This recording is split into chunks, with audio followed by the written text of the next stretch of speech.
درست ہے.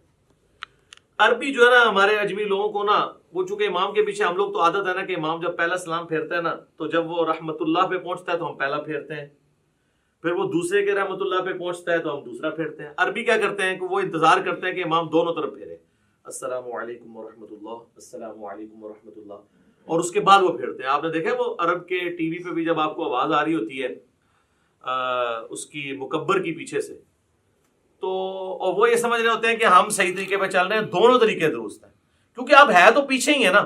جب پہلا سلام پھیرا اس کے بعد ہی آپ نے بھی پہلا پھیرا نا، تو یہ نہیں ہے کہ پورا پھیرے. اگر اس طریقے سے بھی کرنا چاہتا ہے وہ بھی ٹھیک ہے.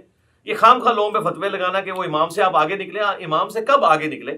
امام نے السلام علیکم ورحمۃ اللہ کہا، اس کے بعد ہی ہم نے کہا، اور امام نے جب دوسرا پھیرا اس کے بعد ہی ہم نے کہا. وہ تو حدیث ہے بخاری مسلم میں کہ جو امام سے پہلے رکوع سے سر اٹھائے تو اسے ڈر جانا چاہیے کہ اللہ تعالیٰ اس کا سر جو ہے وہ گدھے کا نہ بنا دے.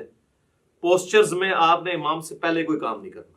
باقی جو بیچ میں پڑھنا ہے وہ آگے پیچھے ہو سکتا ہے، وہ تو نہ آپ سن رہے ہوتے ہیں اس کی، نہ وہ آپ کی سن رہا ہوتا ہے.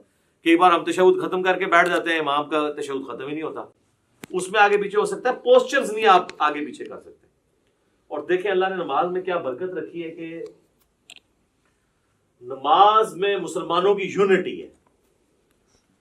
کوئی فرقہ بھی دوسرے کے پیچھے نماز پڑھ سکتا ہے، کیونکہ بیسک سٹرکچر سب کی یہی ہے 4 رکعتوں میں. پہلے قیام، قیام کے بعد رکوع، رکوع کے بعد کھڑے ہونا، اس کے بعد سجدے میں جانا، 2 سجدوں کے درمیان بیٹھنا.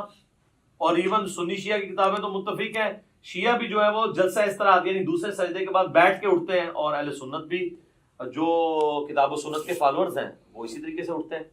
بہرحال کوئی ڈائریکٹ اٹھے یا اس طریقے سے اٹھے، دونوں طریقوں میں وہ ایک فرقے والا دوسرے فرقے والے امام کے پیچھے نماز پڑھ سکتا ہے. یہ اللہ نے نماز کی حفاظت کی ہے. نماز کی بیسک سٹرکچر میں کوئی فرق نہیں ہے.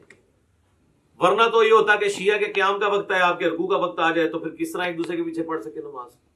تو یہ اللہ تعالیٰ نے کم از کم بیسک سٹرکچر جو ہے، باقی جو چھوٹی موٹی چیزیں ان پہ اختلاف ہو سکتا ہے.